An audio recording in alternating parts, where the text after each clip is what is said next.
የተከበራችሁ የማህበረ ትጋት ድምጽ ነው።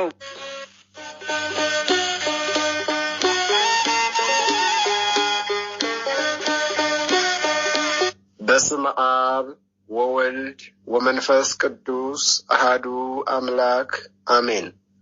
እውነተኛይቱ ቤተክርስቲያን እንደ እንግዳ ደራሽ በድንገት የተቋቋመች አይደለችም። ይህች እውነተኛይቱ ቤተክርስቲያን እንደ ውሃ ደራሽ በድንገት የደረሰች አይደለችም። አማናይቷ ቤተክርስቲያን እንደ ወፍ ዘራሽ በድንገት የተመሰረተች አይደለችም። ዓለም ከተፈጠረበት ዘመን ከተቆጠረበት ጊዜ ጀምሮ በተለያዩ ምሳሌዎች እየተመሰለች በምሳሌዎች እየተገለጸች በጥላ ውስጥ የነበረችና የኖረች ናት እንጂ። ሰላም ጤና ይስጥልን ውድ አድማጮቻችን፣ ትጋት የአባ ዮሐንስ የመንፈስ ቅዱስ ፍሬዎች እንደምን ሰነበታችሁ? የእግዚአብሔር ሰላም በያለንበት ከሁላችን ጋር ይሁን፣ አሜን። ይህ በዕለተ ረቡዕ ተዘጋጅቶ ወደ እናንተ የሚቀርብላችሁ መንፈሳዊ ዜና መርሃ ግብራችን ነው። በዛሬው ዜና ተታችን እውነተኛይቱ ቤተክርስቲያን ምሳሌዎች የሚል ይዘንላችሁ ቀርበናል። ከዜናው ጋር አብረናችሁ ቆይታ የምናደርገው እኔ ወንድማችሁ ፍስሐ ገብረ ሚካኤልና እህታችን ወለተ ሰንበት በጋራ በመሆን ነው። እስከ መርሃ ግብራችን ፍጻሜ አብራችሁ እንድትቆዩ ጋበዝኩ። ወደ ዝርዝር ዜናው አልፋለሁ። ሌሎች ራሳቸውን ቤተክርስቲያን የሚሉት ድርጅቶች ግን እንደዚህ አይደሉም። መስራቾቻቸው ሰዎች ስለሆኑ በድንገት ወይም በጥናት በሰው ሐሳብ የተመሰረቱና የሚመሰረቱ ናቸው። ያ የተመሰረቱበት ሐሳብና ዓላማ ሲያረጅ መታደስ ያስፈልጋቸዋል፣ አለበለዚያ ይፈርሳሉ። እንደ ምድራዊ ተቋም በሰው አስተሳሰብ የሚመሩ ናቸውና ከእነዚህ ድርጅቶች ውስጥ አንዳንዶቹ ሕገ ደንቡን ወይም አሰራሩ ወይም አመራሩ አልመች ሲላቸው ተገንጥለው ሌላ የራሳቸውን ቤተክርስቲያን ይመሰርታሉ። እንደዚያ እያለ ዛሬ በሺዎች የሚቆጠሩ የእምነት ድርጅቶች ለመመስረት በቅተዋል። አማናዊቷ ቤተክርስቲያን ግን እንደዚህ አይደለችም። ዘላለማዊና አንዱ አምላክ የመሰረታት ዘላለማዊትና አንዲት ናት እንጂ። የክርስቶስ ሐዋርያት ክርስቲያን ተብለው የሐዋርያት ሥራ ምዕራፍ 11 ከቁጥር 26 እውነተኛይቱ ቤተክርስቲያንም በክርስቶስ ደም ተዋጅታና ጸንታ ትኖራለች። አማናዊት ሆና እስክትገለጥ ድረስ በሕግ ልቦናና በሕገ ኦሪት ዘመን ብዙ ምሳሌዎች ነበሯት። ምሳሌው ምሳሌ ነው፣ እውነተኛውን ነገር ለማስረዳት እንጂ ለመተካት የሚቀርብ አይደለም። እነዚህ ምሳሌዎች ለእውነተኛይቱ የክርስቶስ ቤተክርስቲያን እንጂ ለሌሎች ራሳቸውን ቤተክርስቲያን ብለው ለሰየሙት ድርጅቶች የሚስማሙ አይደሉም። ለመረዳት ያህል በሕገ ልቦናና በዘመነ ኦሪት ሥርዓት አምልኮ ይፈጽሙባቸው ከነበሩት የቤተ ክርስቲያን ምሳሌዎች ከብዙ በጥቂቱ የሚከተሉት ይገኙበታል። እውነተኛይቱ ቤተ ክርስቲያን በኖህ መርከብ ትመሰላለች። ኦሪት ዘፍጥረት ምዕራፍ 7 ከቁጥር 1 በማየ አይህ በጥፋቷ ጊዜ ነፍሳት ከሞተ ሥጋ የዳኑባት የአቼሮ መርከብ የእውነተኛይቱ ቤተ ክርስቲያን ምሳሌ ናት። ምሳሌነቷም እንደሚከተለው ነው።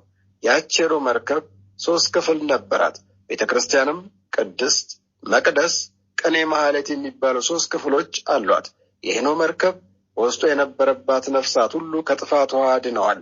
ወደ ቤተ ክርስቲያንም በክርስቶስ አምነው ተጠምቀው ሥጋ ወደሙን የተቀበሉ ከሞተ ነፍስ ይድናሉ። በዚህም ምክንያት ቤተ ክርስቲያን በኖህ መርከብ ስትመሰል፣ ዓለም ደግሞ በጥፋት ውሃ ትመሰላለች። በቤተ ክርስቲያን በጥምቀት ገብተው እንደ ሕጉና ሥርዓቱ የሚኖሩ ሲድኑ፣ እምቢ ብለው በዓለም የቀሩት ደግሞ በኃጢአት ምክንያት በጥፋት ውሃ ይጠፋሉና ምሳሌው ገላጭ ነው። ኖህ መርከብን እንዲሠራ ያዘዘው እግዚአብሔር ነው። ቤተ ክርስቲያንም የመሠረታት ራሱ ጌታችን አምላካችን መድኃኒታችን ኢየሱስ ክርስቶስ ነው። ኖህ ወደ መርከቡ ይገቡ ዘንድ ጥሪ ያስተላለፈው ለሁሉም ነው። ቤተ ክርስቲያንም የሰው ልጅ ሁሉ አምኖ ይድን ዘንድ የድህነት ጥሪዋን ለሁሉም ነው የምታስተላልፈው። የኖህ መርከብ ፈቃደኛ ሆኖ ለመጣ ሁሉ ለእንስሳትም ጭምር በቅታለች። ቤተ ክርስቲያንም አምኖ ለመጣ ሁሉ የሚበቃ ዘርፈ ብዙ አገልግሎት ያላት ናት። የኖህ መርከብ የጥፋቷ እስኪ ጎድል በውስጡ የነበሩትን ጠብቃ አቆይታ የጥፋቷ ከጠፋ በኋላ ወደ መልካም ምድር አድርሳቸዋለች።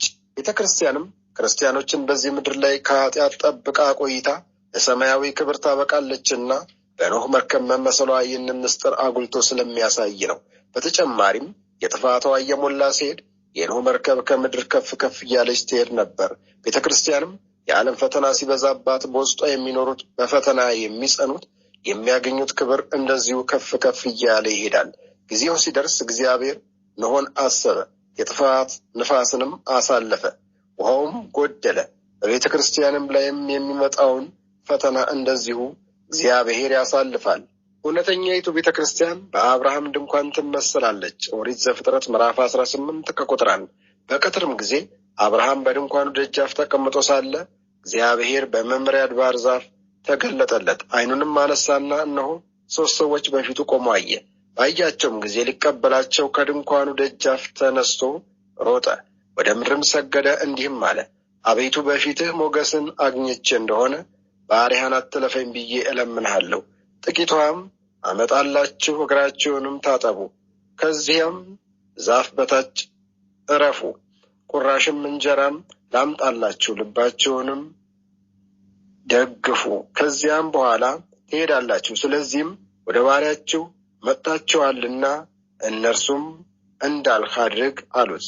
ኦሪት ዘፍጥረት ምዕራፍ 18 ከቁጥር 1 እስከ 5። አብርሃም ሥላሴን በቤቱ በእንግድነት የተቀበለባት ያቺ የአብርሃም ድንኳን ሕይመተ አብርሃም የእውነተኛይቱ ቤተ ክርስቲያን ምሳሌ ናት። አብርሃም ሥላሴን በእንግድነት በቤቱ ድንኳን ስር እንደተገኙ በቤተ ክርስቲያንም አብ፣ ወልድ፣ መንፈስ ቅዱስ ያድራሉ። በአብርሃም ድንኳን ውስጥ አብርሃም ምስጢረ ሥላሴን እንደተማረ በቤተ ክርስቲያንም ምስጢረ ሥላሴ ይነገራልና በአብርሃም ድንኳን ድሃ፣ ሀብታም፣ ነጭ፣ ጥቁር፣ የተማረ፣ ያልተማረ፣ ኃጥእ፣ ጻድቅ ሳትል እንግዳ እንደተቀበለች ቤተ ክርስቲያንም ያለ አድሎ ሁሉን በእኩል ዓይን ትቀበላለች። በአብርሃም ድንኳን ምግበ ሥጋ ይመገቡባት እንደነበረ በቤተ ክርስቲያንም ሥጋ ወደሙና ቃለ እግዚአብሔር እንመገባለን። በዚህ ሁሉ ምክንያቶች ቤተ ክርስቲያን በአብርሃም ድንኳን ትመስላለች። በአብርሃም ድንኳን ውስጥ የነበሩት ሁሉ የየራሳቸው ምሳሌ አላቸው። አብርሃም የካህናት ምሳሌ ነው፣ መሥዋዕትን ለእግዚአብሔር ሲሰዋ የነበረ ነውና። በአብርሃም ቤት ይስተናገዱ የነበሩት እንግዶች የክርስቲያኖች ምሳሌዎች ናቸው። ክርስቲያን በዚህ ምድር ላይ ሲኖር እንግዳ ነውና ምግበ ነፍስንም የእግዚአብሔር ቃልና የክርስቶስን ሥጋና ደም ወደ ቤተ ክርስቲያን ቀርቦ ይመገባል። አብርሃም ቤት ሳይሠራ በድንኳን ውስጥ ዕድሜውን ሁሉ ኖሯል። ፍጹማን አገልጋዮችም እንደ አብርሃም ዓለምንና ጣዕሟን ሁሉ ንቀው ቤተ ክርስቲያንንም ተጠግተው ይኖራሉና አብርሃም የእነዚህ አርአያ ነው። ስሉስ ቅዱስ በአብርሃም ቤት ተገኝቶ ቤቱን በበረከት ሞልተውታል። ዛሬም እንደዚሁ በእውነተኛይቱ ቤተ ክርስቲያን ተገኝተው ላመኑትና ለታመኑት ሁሉ ድህነትን ያድላሉ። ከዚህ ሌላ ሰይጣን እንግዶች ወደ አብርሃም ድንኳን እንዳይሄዱ ይከለክል እንደነበረ በትርጓሜ መጻሕፍት ሊቃውንት አስተምረዋል። ይህም ምሳሌው ክርስቲያኖች ወደ እውነተኛይቱ ቤተ ክርስቲያን ሲሄዱ የተለያዩ ፈተናዎችን እያቀረበ ሊያስቀራቸው እንደሚሞክር የሚያሳይ ነው። እንግዶች ቢቀሩም ስሉስ ቅዱስ ተገኝተዋል። በቤተ ክርስቲያንም ሰዎች በተለያዩ ፈተናዎች ምክንያት ሳይሄዱ ቢቀሩ እንኳን እግዚአብሔር አገልግሎቱ እንደሚባረክ የሚያረጋግጥ ምሳሌ ነው። እውነተኛይቱ ቤተ ክርስቲያን በሞሪያም ተራራ ትመሰላለች። ኦሪት ዘፍጥረት ምዕራፍ 22 ከቁጥር 12። ከእነዚህም ነገሮች በኋላ እግዚአብሔር አብርሃምን ፈተነው፣ እንዲህም አለው፣ አብርሃም ሆይ። አብርሃምም እነሆ አለ። የምትወደውን አንድ ልጅህን ይስሐቅን ይዘህ ወደ ሞሪያም ምድር ሂድ። እኔም በምነግርህ በአንድ ተራራ ላይ በዚያ መሥዋዕትን አድርገህ ሰዋው አለው። አብርሃምም በማለዳ ተነስቶ አህያውንም ጫነ፣ ሁለቱንም ሌሎቹንም ልጆቹን ይስሐቅን ከእርሱ ጋር ወሰደ፣ እንጨትንም ለመሥዋዕት ሰነጠቀ። ተነስቶም እግዚአብሔር ወዳለው ቦታ ሄደ። እግዚአብሔር ወዳለው ቦታ ደረሱ። አብርሃምም በዚያ መሠዊያውን ሠራ፣ እንጨትንም ረበረበ፣ ልጁን ይስሐቅን አስሮ በመሠዊያው በእንጨቱ ላይ አጋደመው። አብርሃምም እጁን ዘረጋ፣ ልጁንም ያርድ ዘንድ ቢላዋ አነሣ። የእግዚአብሔር መልአክም ከሰማይ ጠራው፣ አብርሃም አብርሃም አለው። እርሱም እነሆኝ አለ። እርሱም በብላቴናው ላይ እጅህን አትዘርጋ፣ አንዳችም አታድርግበት አለው። ልጅህን ለእኔ ያልከለከልክምና እግዚአብሔርን የምትፈራ እንደሆንክ አሁን አውቄያለሁ አለ። አብርሃም ዓይኑን አነሳ፣ በኋላውም እነሆ አንድ በግ በዱር ውስጥ ቀንዶቹ በዕፀ ሳቤቅ ተይዞ አየ። አብርሃምም ሄደ፣ በጉንም ወሰደው፣ በልጁም ፈንታ መስዋዕትን አድርጎ ሰዋው። ኦሪት ዘፍጥረት ምዕራፍ 22 ከቁጥር 1 እስከ 14። ውድ አድማጮቻችን፣ ትጋት የአባ ዮሐንስ የመንፈስ ቅዱስ ፍሬዎች የተዋሕዶ ልጆች ሆይ፣ እነሆ የዜና እህታችን እንደቀጠለ ነው። ቀጣዩን ዘገባታችን ወለተ ሰንበት ታቀርብልናለች። በድጋሚ አብራችሁን ቆዩ።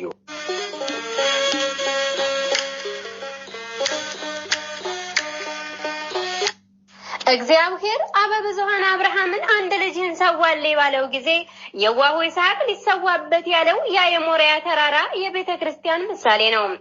አብርሃም በሕሊናው ይስሐቅን ቀብሮ እንጨት፣ ቢላዋ፣ እሳት ይዞ በደብረ ሞሪያ ላይ ቢላዋውን አንስቶ ሊሰዋው ሲል እግዚአብሔር ድምፁን አሰማው እንዲህ ብሎ፣ አብርሃም አብርሃም፣ ከብላቴናው ላይ እጅህን አንሳ፣ ለምትወደው ልጅህ አራራህምና አንተ እግዚአብሔርን የምትፈራ እንደሆን ካውቃለሁ ባለው ጊዜ ዞር ሲል በዕፀ ሳቤቅ የታሰረ ነጭ በግ አየ። ይስሐቅ የአዳምና ልጆቹ ምሳሌ ነው። በእርሱ ፈንታ እውነተኛው በግ ታርዶ አድኖታልና። ዕፀ ሳቤቅ የእመቤታችን ምሳሌ ናት። ዕፀ ሳቤቅ በይስሐቅ ፈንታ የተሰዋውን ነጭ በግ አስገኝታለች። እመቤታችንም ለአዳምና ለልጆቹ ቤዛነት የተሰዋውን ኢየሱስ ክርስቶስን አስገኝታለች። ነጭ በግ ደግሞ የክርስቶስ ምሳሌ ነው። በይስሐቅ ፈንታ ተሰውቶ አዳምንና ልጆቹን አድኗልና። በሞሪያ ተራራ ላይ ይስሐቅ አይደለ በጉ እንደተሰዋው በቤተ ክርስቲያንም የሩቅ ብእሲ ደም ሳይሆን መለኮት የተዋሐደው ነፍስ የተለየው የጌታ የኢየሱስ ክርስቶስ ቅዱስ ሥጋና ክቡር ደም ይፈተታል። ለዚህም ነው ይህች እውነተኛይቱ ቤተ ክርስቲያን በሞሪያ ተራራ የምትመሰለው። እውነተኛይቱ ቤተ ክርስቲያን በያዕቆብ ሐውልት ትመሰላለች። ኦሪት ዘፍጥረት ምዕራፍ 35 ከቁጥር 13 እስከ ቁጥር 15። እግዚአብሔርም ለያዕቆብ ከሁለት ወንዞች መካከል ከሶርያ ከተመለሰ በኋላ እንደገና ተገለጠለት፣ ባረከውም። እግዚአብሔርም ስምህ ያዕቆብ ነው፣ ከእንግዲህ ወዲህ ስምህ ያዕቆብ ተብሎ አይጠራ፣ ስምህ እስራኤል ይባላል እንጂ አለ። ስሙንም እስራኤል ብሎ ጠራው። እግዚአብሔርም አለው፣ ሁሉን ቻይ አምላክ እኔ ነኝ፣ ብዛ ተባዛም፣ ሕዝብንና የአሕዛብ ማህበር ካንተ ይሆናል፣ ነገስታትም ከጉልበትህ ይወጣሉ።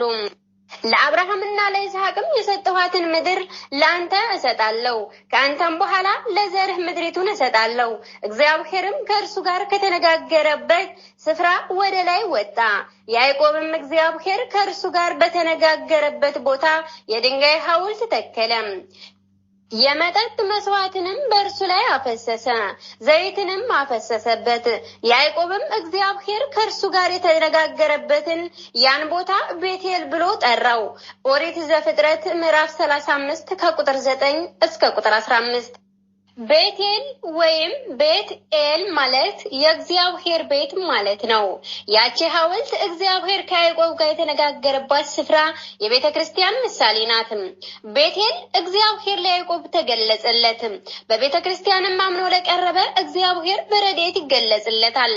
በቤቴል እግዚአብሔር ያዕቆብን ባርኮታል። በቤተ ክርስቲያንም ተግቶ የጸለየ እግዚአብሔር በረከትን ያበዛለታል። በቤቴል እግዚአብሔር ያዕቆብን ስም ለውጦ እስራኤል ብሎታል። ሰውም ወደ ቤተ ክርስቲያን ሲመጣ አዲስ የመንፈስ ቅዱስ ስጦታ ተቀብሎ አዲስ ማንነት ክርስትናን ይዞ በአዲስ ስም በክርስትና ስም ይጠራል። እግዚአብሔር በቤቴል ያደረገው ሁሉ ዛሬ በቤተ ክርስቲያን ለሚደረገው ምሳሌ ነው። ከዚህ በተጨማሪ በቤቴል እግዚአብሔር እስራኤል ለተባለው ያዕቆብ ለአብርሃምና ለይስሐቅም የሰጠኋትን ምድር ለአንተ ሰጣለሁ፣ ከአንተም በኋላ ለዘርህ ምድሪቱን ሰጣለሁ ሲል የዘላለም ኪዳን ሰጥቶታል። ይህ ኪዳን ቤቴል በተባለችው ቤተ ክርስቲያንም ጸንቶ ለኖሩት ለቅዱሳን የተሰጠ ኪዳን ነውና ያች እግዚአብሔር ለያዕቆብ የተገለጸባት ስፍራ የቤተ ክርስቲያን ምሳሌ መሆኗ በተረዳ ነገር ላይ የተመሰረተ እንጂ በአጋጣሚ እየተወሰደ አይደለም። ልክ እንደ ቤቴል ሰውና እግዚአብሔር የሚነጋገሩባት ስፍራ ቤተ ክርስቲያን ናት። በዛች ስፍራ ያዕቆብ የድንጋይን ሐውልት መትከሉ ቤተ ክርስቲያን የተመሰረተችበትን ጽኑ መሰረት ያሳያል። ያዕቆብ በሐውልቱ ላይ ዘይትን አፈሰሰ። ይህም ዛሬም አዲስ ቤተክርስቲያን እንዴት እንደሚከብር ያሳያል። በዛች ቦታ ላይ ያዕቆብ የመጠጥን መስዋዕት እንዳቀረበ በቤተክርስቲያንም አመናው የክርስቶስ ደም ለመስዋዕትነት ይቀርባል። በቤቴል ያዕቆብ የተከላት ሐውልት የቤተክርስቲያን ምሳሌ ናት ስንል እነዚህን ሁሉ ትንታኔዎች በማስተዋል ነው። እውነተኛይቱ ቤተክርስቲያን በደብረ ሲና ትመሰላለች። ኦሪት ዘጸአት ምዕራፍ 34 ከቁጥር 1 እግዚአብሔር ሙሴን በእነዚህ ቃሎች መጠን ከአንተና ከእስራኤል ጋር ቃል ኪዳን አድርጌያለሁና እነዚህን ቃሎች ጻፍ አለው። በዚያም 40 ቀንና 40 ሌሊት ከእግዚአብሔር ጋር ነበረ። እንጀራም አልበላም፣ ውሃም አልጠጣም። በጽላቶቹም 10ን የቃል ኪዳን ቃሎች ጻፈ። እንዲህም ሆነ ሙሴ ከሲና ተራራ በወረደ ጊዜ ሁለቱ የምስክር ጽላቶች በሙሴ እጅ ነበሩ። ሙሴም ከተራራው በወረደ ጊዜ እግዚአብሔር ከእርሱ ጋር ስለተነጋገረ የፊቱ ቁርበት እንዳንጸባረቀ አላወቀም ነበር። ኦሪት ዘጸአት ምዕራፍ 34 ከቁጥር 27 እስከ ቁጥር 29። ሊቀ ነቢያት ሙሴ በደብረ ሲና 40 ቀንና 40 ሌሊት ከጾመና ከጸለየ በኋላ 10ቱ ቃላት የተጻፉበትን ጽላት ታቦተ ጽዮን ከእግዚአብሔር እጅ ተቀበለ። በቤተ ክርስቲያንም ክርስቲያኖች በጾምና በጸሎት ተግተው ሰማያዊ ክብርን ቃል ኪዳንን ያገኛሉና ቤተ ክርስቲያን በደብረ ሲና ተራራ ትመሰላለች። በደብረ ሲና ተራራ ሙሴ ከእግዚአብሔር ጋር ቃል በቃል ተነጋግሯል። በቤተ ክርስቲያንም በጾምና በጸሎት የተጉ አባቶች ከእግዚአብሔር ጋር ይነጋገራሉና ምሳሌነቱ ትክክለኛና ተገቢም ነው። ሙሴ ከደብረ ሲና ተራራ ሲወርድ ፊቱ እያበራ ነበር። በቤተ ክርስቲያን የኖረ ሰው ከዚህ ዓለም ተለይቶ ሲሄድ በመላእክት ታጅቦ እንደዚህ እያበራ ነውና ምሳሌነቱ ጽኑ ነው። እውነተኛይቱ ቤተ ክርስቲያን በደብተራ ኦሪት ትመሰላለች።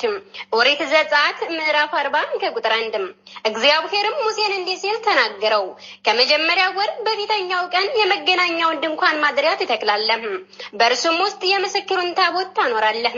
ታቦቱንም በመጋረጃ ትጋርዳለህ። ገበታውንም አግብተህ በእርሱ ላይ የሚኖረውን ዕቃ ታሰናዳለህ። መቅረጹንም አግብተህ ቀንዲሎቹን ትተክላለህ። ለዕጣንም የሚሆነውን የወርቅ መሠዊያ በምስክሩ ታቦት ፊት ታኖራለህ። በማደሪያውም ደጃፍ ፊት መጋረጃውን ትጋርዳለህ። ለሚቃጠል መስዋዕት የሚሆነው መሠዊያ በመገናኛው ድንኳን በማደሪያው ደጅ ፊት ታኖራለህ። ኦሪት ዘጸአት ምዕራፍ 40 ከቁጥር 1 እስከ ቁጥር 6። ይህች በብሉይ ኪዳን የነበረች ደብተራ ኦሪት ምሳሌነቷ በአዲስ ኪዳን ላለችው አማናዊት የክርስቶስ ቤተክርስቲያን ነው። እውነተኛይቱ ቤተክርስቲያን በሰለሞን ቤተ መቅደስ ትመሰላለች።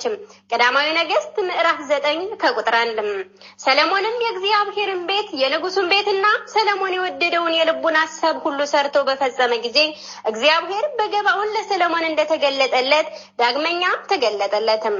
እግዚአብሔርም አለው በፊቴ የጸለይኸውን ጸሎትህንና ልመናህን ሰምቻለሁ። ለዘላለም ስሜ በዚያ ያድር ዘንድ ይህን የሰራኸውን ቤት ቀድሻለሁ። ዓይኖችና ልቤም በዘመኑ ሁሉ በዚያ ይሆናሉ። እናንተና ልጆቻችሁ ግን እኔን ከመከተል ብትመለሱ የሰጠኋችሁንም ትእዛዜንና ሥርዓቴን ባትጠብቁ ሄዳችሁም ሌሎች አማልክትን ብታመልኩ ብትሰግዱላቸውም እስራኤልን ከሰጠኋቸው ምድር አጠፋቸዋለሁ። ለስሜም የቀደስሁትን ይህን ቤት ከፊቴ ጥለዋለሁ። እስራኤልን በአሕዛብ ሁሉ መካከል ምሳሌና ተረት ይሆናሉ። ከፍ ከፍ ብለው የነበረው ይህ ቤት ባድማ ይሆናል። በዚያም የሚያልፍ ሁሉ እያፏጨ እግዚአብሔር በዚህ ሀገርና በዚህ ቤት ስለምን እንዲህ አደረገ ብሎ ይደነቃል። መልሰውም ከግብጽ ምድር አባቶቻቸውን ያወጣውን አምላካቸውን እግዚአብሔርን ትተው ሌሎች አማልክትን ስለተከተሉ ስለሰገዱላቸውም ስላመለኳቸውም ስለዚህ እግዚአብሔር ይህን ክፉ ነገር ሁሉ አመጣባቸው ይላሉ። ቀዳማዊ ነገሥት ምዕራፍ 9 ከቁጥር 1 እስከ ቁጥር 8። ከደብተራ ኦሪት ቀጥሎ እግዚአብሔር አምላክ እንደ ልቤ ብሎ ያከበረው ቅዱስ ዳዊት በዘመኑ ለአምላኩ ቤተ መቅደስ ሊሰራ ቢፈልግም ቤተ መቅደስ የሆነ የኦሪዮንን ሰውነት አፍርሰሃልና አትሰራም፣ ነገር ግን ልጅህ ይሰራዋል ብሎ ቃል ገባለትም። ንጉሥ ሰለሞንም ቃል እንደተገባለት ውብና ያማረ በወርቅ የተለበጠ ቤተ መቅደስ ሰርቷል። ይህችን ቤተ መቅደስ ለአማናዊቷ ቤተ ክርስቲያን ምሳሌ ናትም። ለዘላለምም ስሜ በዚያ ያድር ዘንድ ይህን የሰራኸውን ቤት ቀድሻለሁ። ዓይኖችና ልቤም በዘመኑ ሁሉ በዚያ ይሆናሉ እንዳለ በዚያች ቤተ መቅደስ እግዚአብሔርና ሰው ተገናኝቷልና የአማናዊት ቤተክርስቲያን ምሳሌ ናት። በዚህች ቤተ መቅደስም ክርስቶስ ተገኝቶ ባርኮ ከወንበዴዎች አጽድቶ ቤቴ የጸሎት ቤት ትባላለች ያለው የአማናዊት ቤተክርስቲያን ምሳሌ ስለሆነች ነው። ይህ የሚሆነው ግን ለእርሱ ስንታዘዝ ብቻ ነው። ነገር ግን ትእዛዙን የማንጠብቅና በእርሱም ላይ የምናምጽ ከሆነ እስራኤልን ከሰጠኋቸው ምድር አጠፋቸዋለሁ እንዳለ እድል ፈንታችን የዘላለም ሕይወት አይሆንም። የማንታዘዝ ከሆነ ለስሜም የቀደስሁትን ይህን ቤት ከፊቴ ጥለዋለሁ እንዳለ በምድር ያለችው ቤተክርስቲያን ለፈተና ትዳረጋለች። ከእርሱ ፈቀቅ የምንል ከሆነ እስራኤልን በአሕዛብ ሁሉ መካከል ምሳሌና ተረት ይሆናሉ እንዳለ በእኛም ላይ እንደዚሁ ይሆናል። ስለዚህ በቤተክርስቲያን ስንኖር እግዚአብሔርን ፈርተን እርስ በርስን በፍቅር እየኖርን ሊሆን ይገባል። በጥልና በክርክር ወይም በዘረኝነትና በመከፋፈል የምንኖር ከሆነ ግን የዚህ ትንቢት መፈጸሚያ መሆናችን አይቀርም። እውነተኛይቱ ቤተክርስቲያን በደብረ ታቦር ትመሰላለች። የማቴዎስ ወንጌል ምዕራፍ 17 ከቁጥር 1 እስከ ቁጥር 8። በአዲስ ኪዳን ከተገለጹት የቤተክርስቲያን ምሳሌዎች መካከል አንዱ ደብረ ታቦር የታቦር ተራራ ነው።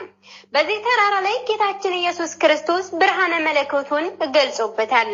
ይህን ድንቅ ምስጢር ወንጌላዊ ማቴዎስ ከ6 ቀንም በኋላ ኢየሱስ ጴጥሮስንና ያዕቆብን ወንድሙንም ዮሐንስን ይዞ ወደ ረጅም ተራራ ብቻቸውን አወጣቸው። በፊታቸውም ተለወጠ። ፊቱም እንደ ፀሐይ በራ፣ ልብሱም እንደ ብርሃን ነጭ ሆነ። እነሆም ሙሴና ኤልያስ ከእርሱ ጋር ሲነጋገሩ ታዩአቸው። ጴጥሮስም መልሶ ኢየሱስን ጌታ ሆይ በዚህ መሆን ለእኛ መልካም ነው። ብትወድስ በዚህ 3 ዳስ አንዱን ለአንተ፣ አንዱንም ለሙሴ፣ አንዱንም ለኤልያስ እንስራ አለ። እርሱም ገና ሲናገር እነሆ ብሩህ ደመና ጋረዳቸው። እነሆም ከደመናው በእርሱ ደስ የሚለኝ የምወደው ልጄ ይህ ነው፣ እርሱን ስሙት የሚል ድምፅ መጣ። ደቀ መዛሙርቱም ሰምተው በፊታቸው ወደቁ፣ እጅግም ፈርተው ነበር። ኢየሱስም ቀርቦ ዳሰሳቸውና ተነሱ አትፍሩም አላቸው። ዓይናቸውንም አቅንተው ሲያዩ ከኢየሱስ ብቻ በቀር ማንንም አላዩም። የማቴዎስ ወንጌል ምዕራፍ 17 ከቁጥር 1 እስከ ቁጥር 8 በማለት አስፍሮታል። በአባቶች መስጥሮ የታቦር ተራራ የቤተክርስቲያን ምሳሌ ናት። ከ6 ቀን በኋላ የሚለው ምሳሌው ቤተክርስቲያን በ6ኛው ሺህ በኢየሱስ ክርስቶስ እንደምትመሰረት የሚያሳይ ነው። ትርጓሜው በ6ኛው ወር መልአኩ የሉቃስ ወንጌል ምዕራፍ 1 ቁጥር 26 እንደሚለው ነው። በደብረ ታቦር 3ቱን ደቀ መዛሙርት ብቻ ይዞ መውጣቱ ምስጢረ ክህነትን ለሁሉም ሳይሆን ለካህናት ብቻ የሚፈጸም ምስጢር መሆኑን ለማሳየት ነው። ብርሃነ መለኮቱንም የገለጸላቸው ለእነዚህ ብቻ ነበር። በደብረ ታቦር ክርስቶስ ብርሃነ መለኮቱን ገለጸ። በቤተ ክርስቲያንም እንደዚሁ የክርስቶስ ማደሪያው ናት። በደብረ ታቦር ኤልያስ ከብሔረ ሕያዋን፣ ሙሴ ከብሔረ ሙታን፣ ሐዋርያቱ ደግሞ በአካለ ሥጋ ያሉት በአንድነት ከአምላካቸው ጋር ተገናኝተዋል። ቤተ ክርስቲያንም በአካለ ነፍስ ያሉ ቅዱሳንና በአካለ ሥጋ ያሉ ክርስቲያኖች ከአምላካቸው ጋር ያላቸው አንድነትና የደብረ ታቦር ምሳሌ ጠንካራ መሰረት ያለው ነው። በቤተ ክርስቲያንም በቅዳሴ የሚሳተፉት ልዑካን 5 ናቸው። ኤልያስና የሙሴ፣ የሁለቱ ቀሳውስት፣ 3ቱ ደቀ መዛሙርት፣ የ3ቱ ዲያቆናት ምሳሌ፣ ጌታችንም የመስዋዕቱ ምሳሌ ናቸው። ሊቃውንት አባቶች ይህን ምሳሌ ከነምስጢሩ እንደዚህ አብራርተው አስተምረዋል። በዚያ በደብረ ታቦር ተራራ ቅዱስ ጴጥሮስን መልሶ ኢየሱስን ጌታ ሆይ በዚህ መሆን ለኛ መልካም ነው፣ ብትወድስ በዚህ 3 ዳስ አንዱን ለአንተ፣ አንዱንም ለሙሴ፣ አንዱንም ለኤልያስ እንስራ አለ። እንዳለው በቤተ ክርስቲያንም ከቅዱሳንና ከቅዱሳን አምላክ ከእግዚአብሔር ጋር መኖር ምንኛ መልካም ነው። የክርስትናም ዓላማው ሰው ይህንን ሰላም አግኝቶ ከአምላኩ ጋር እየተነጋገረ በቤተ ክርስቲያን ይኖር ዘንድ ነው። የተወደዳችሁና የተከበራችሁ ክቡራን አድማጮቻችን ትጋት አባታችን የአባ ዮሐንስ የመንፈስ ቅዱስ ፍሬዎች እየተዋህዶ ልጆች ሆይ እነሆ እውነተኛይቱ የቤተ ክርስቲያን ምሳሌዎች ከሚል የዜና ሀተታችን ብዙ ትምህርት እንዳገኛችሁበት ተስፋ እናደርጋለን። ሰላም ወስብሐት ለእግዚአብሔር ወለወላዲቱ ድንግል ወለመስቀሉ ክቡር አሜን። ይቆየን።